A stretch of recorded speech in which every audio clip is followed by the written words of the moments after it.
I strongly dislike your behavior. You must choose between being terminated or demoted. I was stunned when the executive vice president, Chris, spoke to me in that manner. Tomorrow is the final stage of the business deal, and he suddenly demanded to take over my role as the lead negotiator. I never anticipated such an emotional outburst from him. What's the problem? This is your fault. You're being punished for outperforming me. Chris, who is the same age as me, just couldn't handle my success. I have no desire to work for a company where my superiors steal my accomplishments. I'm resigning. I'll leave tomorrow's negotiation to you, Executive Vice President. With that, I quickly exited the conference room. Just before the negotiation, President John appeared puzzled as his son, Chris, proudly declared he would handle it himself. What do you mean? Mark was supposed to manage this matter. I fired him yesterday, Chris said proudly, causing his father to glare at him. Why did you fire him? Didn't you review the negotiation materials? Frantically flipping through the documents, Chris found a critical sentence he had overlooked, and his face turned pale. My name is Mark, a 43-year-old employee. I've actually switched jobs 3 times already, but it wasn't due to layoffs or a company's closure. The real reason is a bit complicated, so I often said it was for career progression. During my 4th interview, most employers accepted this explanation without issue. However, one person, Vice President David, saw through my statement. No, that's not the case, he said. You don't seem like the type to change jobs solely for career advancement. And if that were the reason, you'd be aiming higher. Our company and your previous one are similar in size, just dealing with different products. What's the real motivation behind your job changes? Realizing honesty was the best approach, I shrugged and shared the true reason with him. David listened intently, considering my explanation. I understood your reasoning and why you concealed it. All right, I'll take care of it. With a sly grin, David concluded the interview, leaving me uncertain if I had met the requirements. I anxiously waited a couple of days, and when the notification arrived, I was stunned. It stated that they wanted to hire me as a sales manager. What does this mean? I applied for a supervisory position in the sales department. Panicked, I called to clarify if there was a mistake. David laughed heartily. The current sales manager is about to retire. Given your background, Mark, there's no issue with you taking his place. Furthermore, a manager's role is to lead, not to be led. You understand what I mean, right? Comprehending David's reasoning, I gratefully accepted the job offer. The workplace I joined was not at all uncomfortable. I found it peculiar that there were few employees my age, but interacting with the younger staff was refreshing. Even though I entered with a manager status, I anticipated facing challenges with the transition, but there were no issues whatsoever. My younger leadership style was preferred by my team, who value my openness to new ideas. However, one individual, EV Chris, took issue with my approach. When I started giving orders after the previous sales manager's retirement, Chris openly criticized me, insisting that I should have sought his instructions before submitting the monthly business negotiation reports to the executive meeting. The other executives were puzzled by Chris's complaint, and I had no choice but to ask him directly what instructions he was referring to. Feeling frustrated, Chris unleashed a barrage of complaints towards me. He warned, "You're new to the role, like an inexperienced driver. Before you make any decisions, check with me or the other executives first." Comparing my extensive experience to a rookie driver was quite a stretch. As I pondered how to respond, David skillfully intervened. David vouched for me, stating that my predecessor, EVP Chris, endorsed me.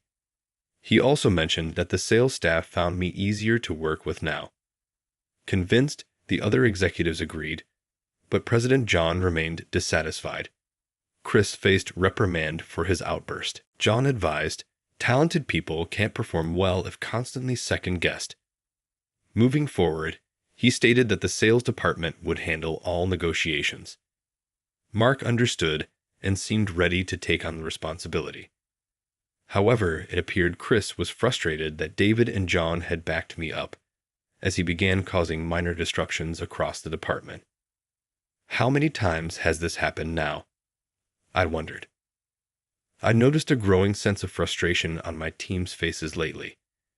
It seemed like we were constantly facing small, but persistent obstacles. Samples for negotiations arriving late or promotional materials going missing. Even though the sales department handles the negotiations, we rely heavily on the support of other departments like materials and general affairs. Lately, that support has been lacking. I believe the root of the issue lies with Chris. Each department has its own supervisors, but no one seems to go against Chris' directives.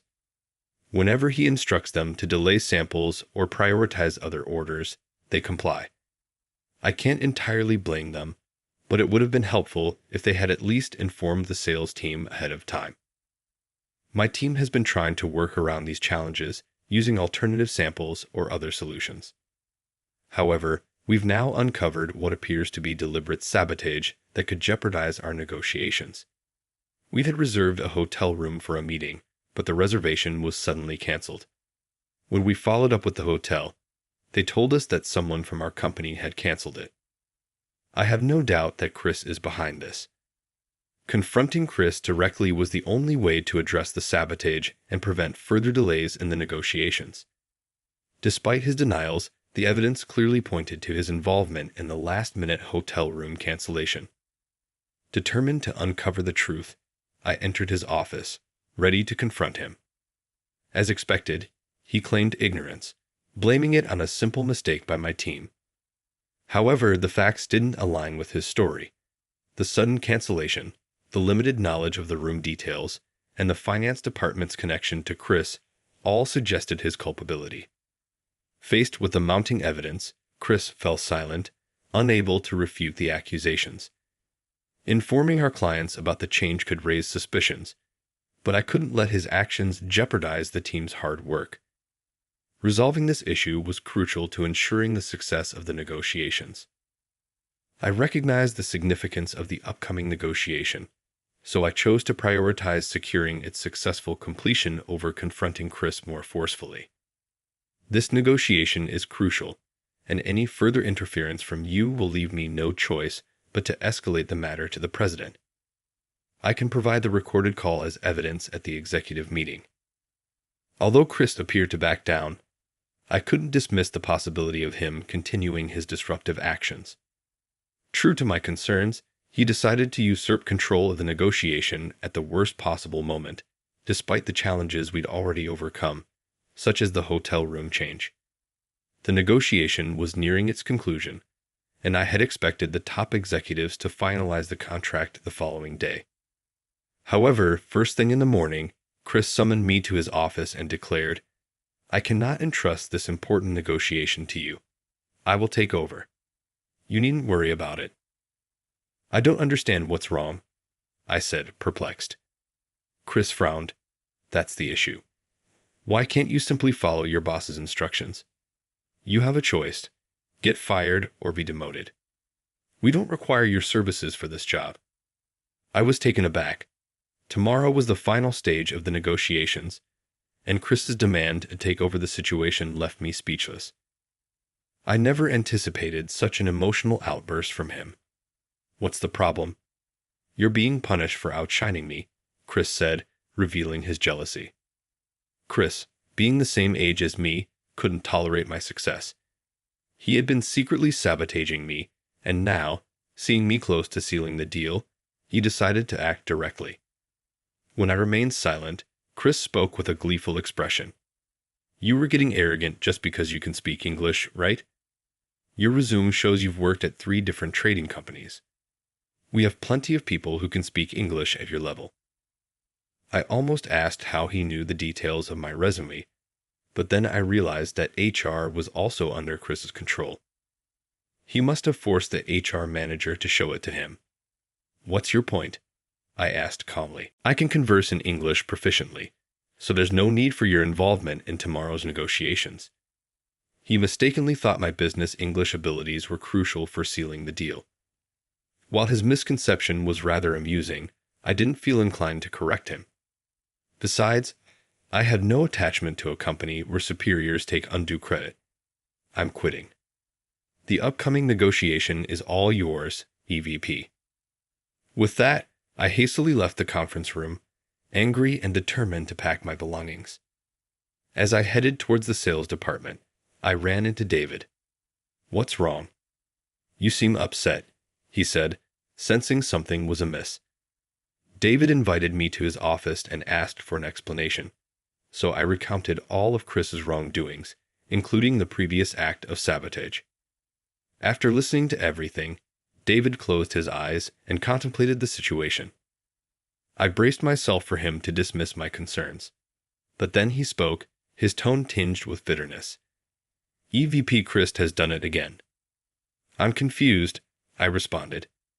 David didn't give a direct answer and instead asked, "Didn't you notice anything unusual in those executive meetings?" I felt puzzled by his question. David then explained, "Except for you, no one else in your age group attended those meetings." At first, I assumed it was because those positions are typically held by older individuals.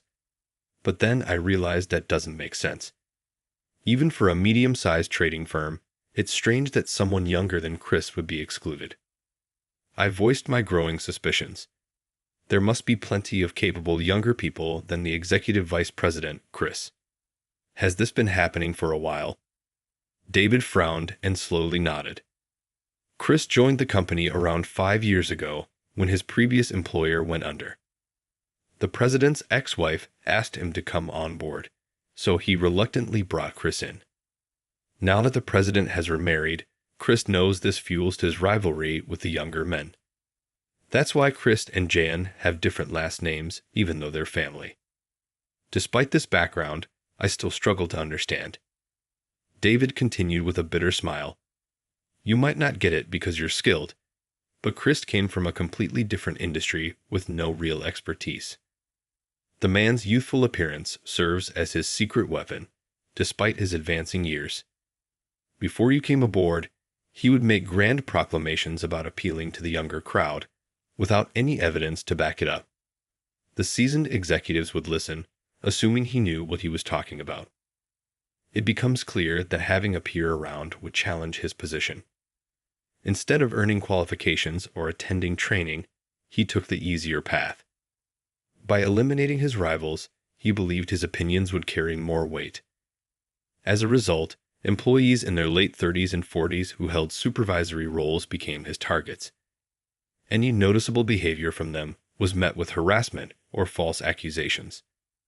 Those with a healthy sense of self-preservation had no choice but to resign. This has led to a workforce dominated by either the company president, who is older, or fresh-faced young staff just starting their careers. Now, I understood the situation clearly. Chris was like a seasoned office bully, undermining his colleagues to maintain his status as the youngest one present. These underhanded tactics only became apparent when the victims were about to leave. I had mentioned this to the president, but he couldn't believe his own son would be so petty and jealous. The president dismissed the idea as unbelievable. The company's website boasted that John had built the business from the ground up, making it a fierce competitor in the industry. Jan couldn't comprehend Chris's mindset, which prioritized being the youngest over actual competence. However, I knew all too well what would happen if the situation was left unchecked. My previous employer failed because they ignored similar jealousy. I decided it was time to confront David directly. "Executive Vice President David, what are your goals for this company?" I asked. David looked puzzled. "My goals? Well, I hope we can keep increasing our revenue and profits. The president's successor is also very capable, even though he's still a student." David's eyes seemed to plead with me to overlook Chris's harassment for the time being. Given David's long tenure, he probably didn't want to stir up trouble in a comfortable environment. Leaving the status quo behind was a bold move. During our conversation, I revealed to David something I hadn't mentioned even in my interview. Do you know why I changed jobs 3 times? I inquired. David nodded, acknowledging, yes, you mentioned being forced out due to jealousy. While it was unfortunate, we've gained a talented individual because of it. Taking a deep breath, I continued, the reality is that those 3 companies no longer exist. They've split, dissolved, or filed for bankruptcy. They're no longer operating. Surprise, David's expression shifted. That can't be. When we conducted a background check, those companies were still thriving. If you have any doubts, I encourage you to check their websites now, I suggested. David promptly pulled out his smartphone and began searching. His face grew increasingly shocked with each passing moment. You're absolutely right. But how could this have happened? It's quite simple, I explained. The individuals who drove me out became more confident and repeated the same actions towards others. Imagine the consequences when that cycle continues. I spoke calmly yet firmly. A company cannot function without its people. If the people inside abandon it, the company cannot sustain itself. I continued to speak with David, whose expression had become serious. If this situation persists, the company will eventually face the same unfortunate outcome. Truthfully, Chris's harassment is minor compared to what I've endured in previous workplaces, but it's becoming a significant problem. Chris has pushed me to either lose my job or be demoted. If I resign, it would be a victory for Chris, and he's likely to repeat this behavior. The future outlook is not promising. Whether my words resonated with him or not, David fell silent for a moment before firmly nodding. I understand your perspective. I won't simply stand by and watch anymore. Sabotaging the company out of jealousy is no laughing matter. I felt relieved. With David on my side, we could take drastic measures if necessary. After consulting with him, I headed to HR with a lighter step to retrieve the resignation paperwork. Just before the negotiation, John appeared puzzled as Chris's son proudly declared he would handle it. What do you mean? This was supposed to be handled by Mark. I fired him yesterday, Chris's son stated proudly. John glared at him. It's fine. I can communicate in English as well. The only remaining step is to sign the contract. Here is a paraphrased version of the given text, maintaining the same length as the original. Why have you let him go? Didn't he review the negotiation documents? The top executives from the other company are arriving today. How will you manage without him? Chris, who thought it was just a formality, was stunned by John's outburst. He frantically flipped through the documents and discovered a crucial sentence he had overlooked. A look of concern spread across his face. An hour before the negotiation, I received a call. They already knew I wasn't there since the morning. The call meant Chris had been searching for a last-minute replacement, but of course, he hadn't found one. Despite John's constant reprimands, Chris still didn't understand. I answered the call with a faint yawn. What's the matter? I got the resignation paperwork from HR yesterday. I'll fill it out and send it in the next day or two. But I'm taking paid leave today, so I'm not coming in. You don't need to resign. Just come to the hotel right now. Chris's desperate voice made me chuckle. Executive Vice President Chris, isn't this quite different from what you said yesterday? Didn't you boast that you didn't need me?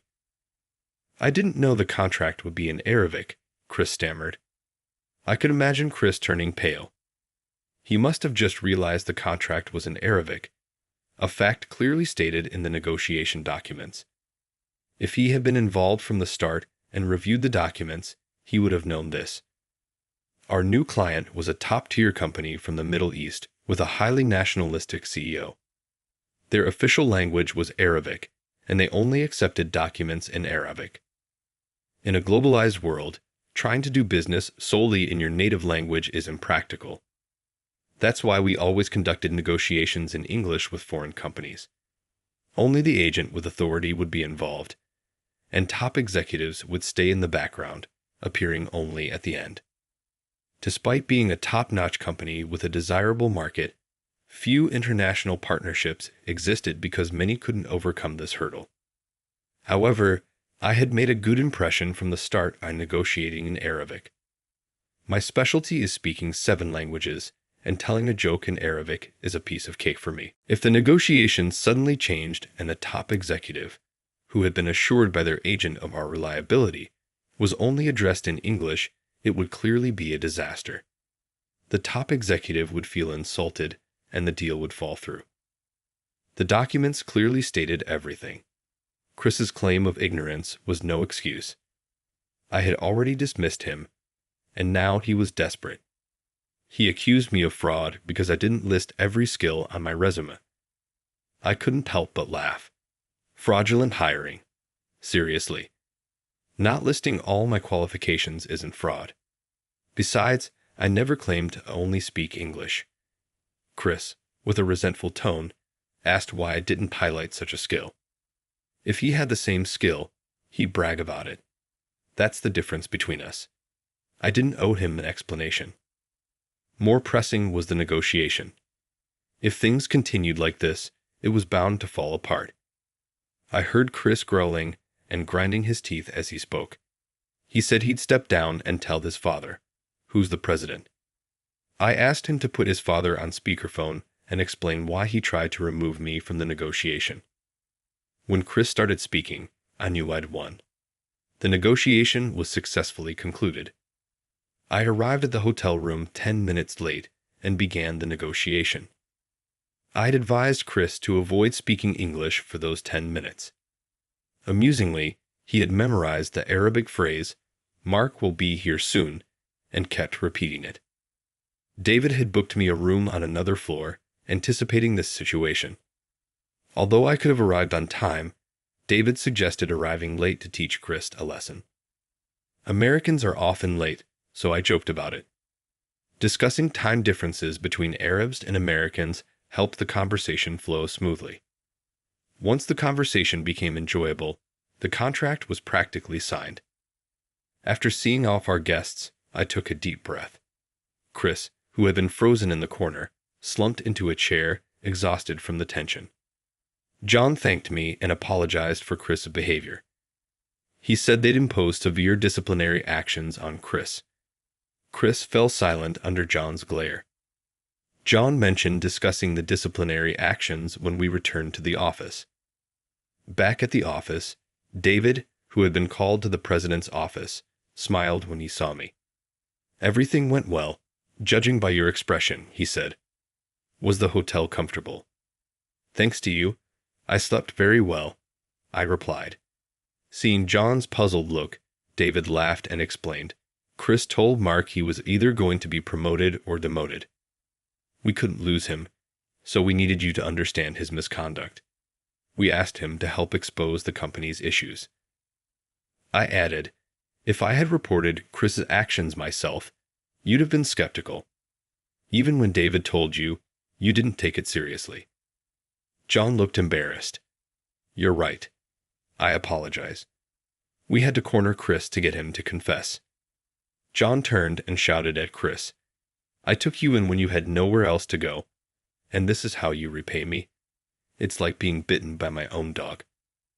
Write your resignation letter today, but you can stay until you find another job." John's glare made Chris tremble. "If you don't want to resign, you can be fired." You had no problem threatening Mark with the same choice. Chris quickly agreed. "Okay, I'll write it."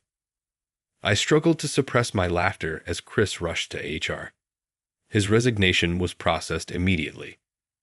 At the next week's morning meeting, John detailed Chris's misdeeds and announced that those who aided him would face consequences. Those who had reluctantly helped Chris were transferred to lesser positions, and some resigned under scrutiny. The company's hiring approach shifted, bringing in individuals in their 30s and 40s, which proved to be a positive change.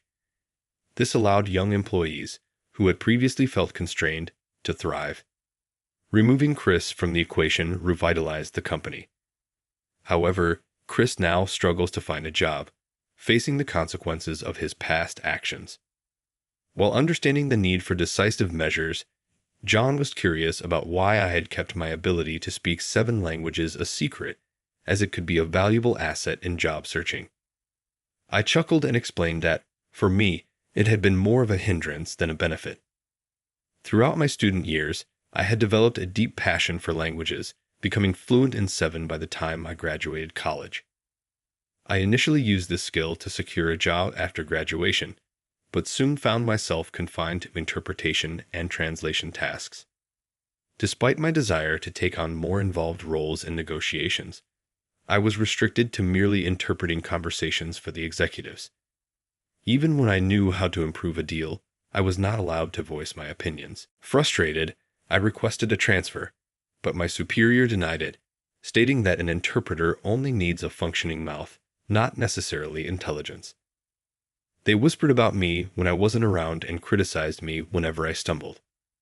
Although I was summoned to key discussions, they mistakenly believed I was receiving special treatment, which made them resentful. I realized that staying would have been disastrous, so I left. This pattern repeated itself at the next 2 companies I worked for. I was taken advantage of, faced jealousy, and experienced resentment. To avoid this, I decided to downplay my language abilities during the interview process at the 4th company. David saw through that immediately.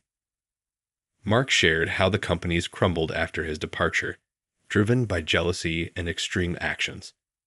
The situation with EVP Chris was a prime example.